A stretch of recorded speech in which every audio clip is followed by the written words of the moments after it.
अस्सलामु अलैकुम वरहमतुल्लाहि वबरकातुहू। मैं अब्दुल हलीम और आप देख रहे हैं अल उलमा मीडिया। दोस्तों, आए हम अपनी आवाज़ ख़ुद बुलंद करें, अपने हुकूक़ का मुतालबा ख़ुद करें, अपने सवालात ख़ुद करें। ये बात मैं इसलिए कह रहा हूँ कि आज जिस दौर में हम ज़िंदा हैं, सरकारी ऑफिस से लेकर खेत में मज़दूरी करने तक कोई तबका ऐसा नहीं है कि जिस तबके का कोई लीडर ना हो। और उसका काम ये होता है कि जब भी उनके मातहत पर जुल्म व ज़्यादती की जाती है, उनके साथ नाइंसाफ़ी की जाती है, उनके हुकूक़ को दबाया जाता है, तो पूरा तबका मिल कर के एक लीडर के तहत आवाज़ बुलंद करते हैं, अपने हुकूक़ का मुतालबा करते हैं, जायज़ सवालात खड़ा करते हैं और मजबूर होकर इनके सवालात, इनके मुतालबे, इनकी आवाज़ को मानना पड़ता है। लेकिन अफसोस के साथ एक तरफ हमें ये कहना पड़ रहा है कि आज आज़ादी के बाद से लेकर अब तक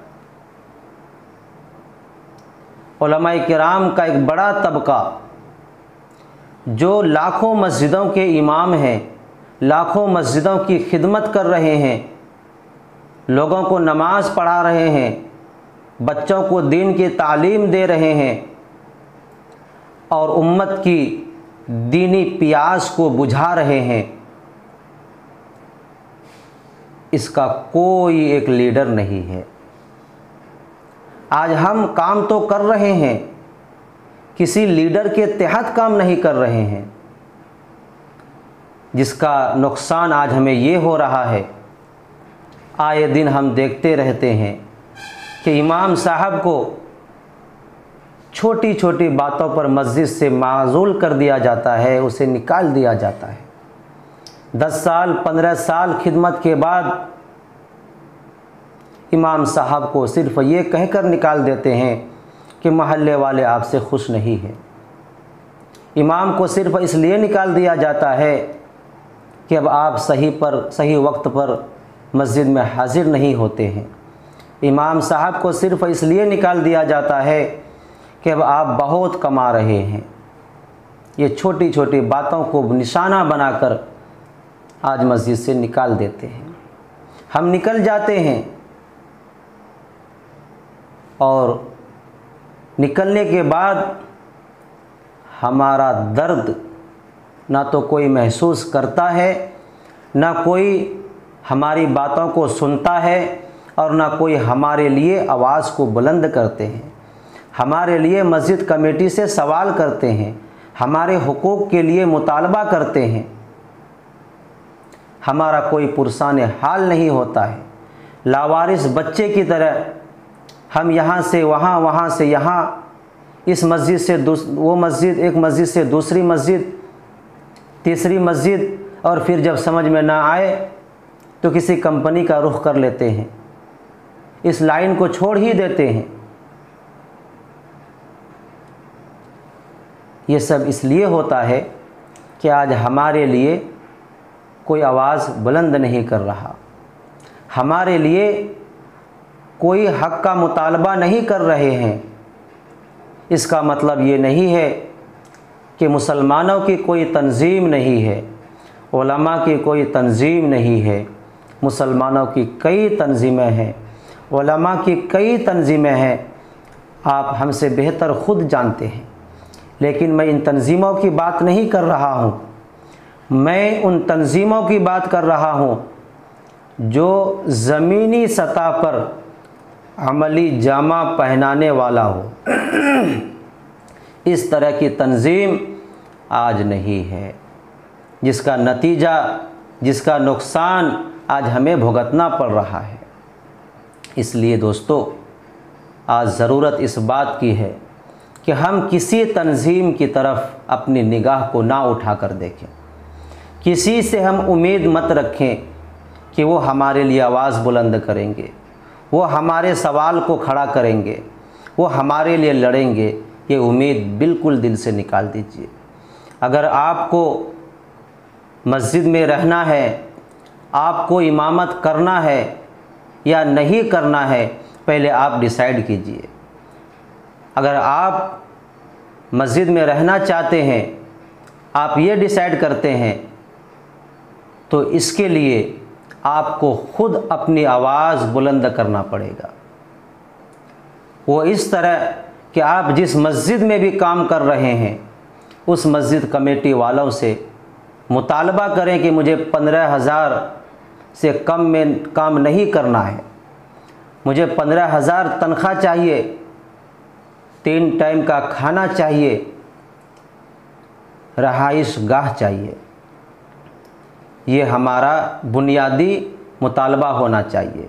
इनके अलावा अगर मस्जिद में मकतब चल रहा हो तो मकतब के लिए अलग से आप मुतालबा करें। अगर ये मुतालबा हम खुद करते हैं तो ठीक है, वरना फिर हमारा पुरसान हाल कोई नहीं होगा। आप सोच रहे होंगे कि अब्दुल हलीम भाई आप इस तरह की बात कर रहे हो, अगर हम इतने मुतालबा करेंगे तो हमारी बात को सुनते वो कहाँ है, कहाँ से वो सुनेंगे, हमें तो मस्जिद से ही निकाल दिया जाएगा। नहीं नहीं, आप और 2 मिनट रुकिए, इसका भी हल मैं आपको बता रहा हूँ।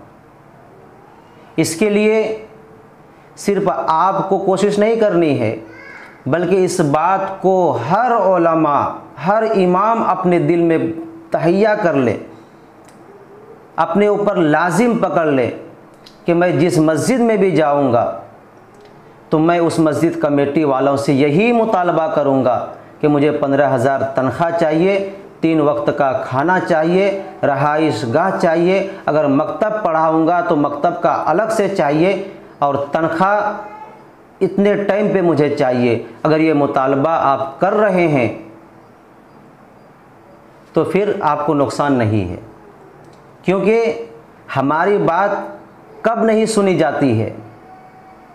मैंने खुद महसूस किया है इस बात को, और कई इमामों से भी सुना है कि मैं अपने कमेटी वालों से मुतालबा करता था तो वो ये कहते थे कि हज़रत आपको रहना है तो रहो, नहीं तो 8,000 में मुझे इमाम मिल रहे हैं। बात पर ज़रा गौर करें, आपको रहना है तो रहें, नहीं तो 8,000 में इमाम मिल रहा है। समझे आपने? चूँकि 8,000 में इमाम मिल रहा है, मतलब हमारे ही लोगों में से कुछ 8,000 में रहने के लिए तैयार है, जिसकी वजह से कमेटी वालों की हिम्मत बढ़ रही है। जो 8,000 में रहने के लिए तैयार है, अगर ये 8,000 में रहने के लिए तैयार होने वाला बंदा अगर ये भी अपने दिल के अंदर ये तहैया कर ले, इस बात को लाजिम पकड़ ले कि मैं भी 15 से कम में नहीं रहूँगा, मैं भी मकातिब को फ्री में नहीं पढ़ाऊँगा, मैं भी तनख्वाह लेट से नहीं लूँगा, तो फिर मस्जिद कमेटी वालों की हिम्मत नहीं बढ़ेगी। फिर वो सोचेंगे कि जिस चीज़ का ये मुतालबा कर रहा है मौजूदा इमाम, तो नया इमाम भी इसी चीज़ का मुतालबा कर रहे हैं, तो क्यों ना हम पुराने इमाम को ही रख लें, क्योंकि ये 4 साल 5 साल से यहाँ काम कर रहे हैं, इनको महल्ले के मुतालिक सब चीज़ की जानकारी है, बच्चों को भी अच्छा पढ़ा रहे हैं, लोगों से भी अच्छी मोहब्बत इनकी है, तो इसी को रख लेते हैं। क्योंकि नया आएगा फिर उसको सब पहचानने पड़ेंगे, उनकी मिजाज से हमें वाकिफ़ होना पड़ेगा, तो साल 2 साल फिर लग जाएगा, तो इसलिए पुराने ही बेहतर है। तो अब पुराने को नहीं निकालेंगे, क्योंकि ये इसी चीज़ का मुतालबा नया भी कर रहा है।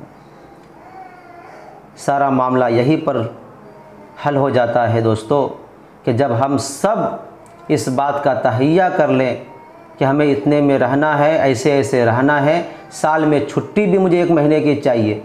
आज हम देखते हैं कि साल में छुट्टी के नाम पर उसे छुट्टी नहीं दी जाती है।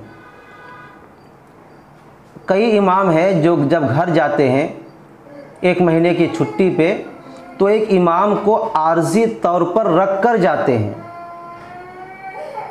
आप 1 महीना घर गए, आप 1 महीने के लिए किसी दूसरे बंदे को रख कर के जा रहे हैं, तो आपका इस महीने का तनख्वाह इस इमाम को दिया जाएगा।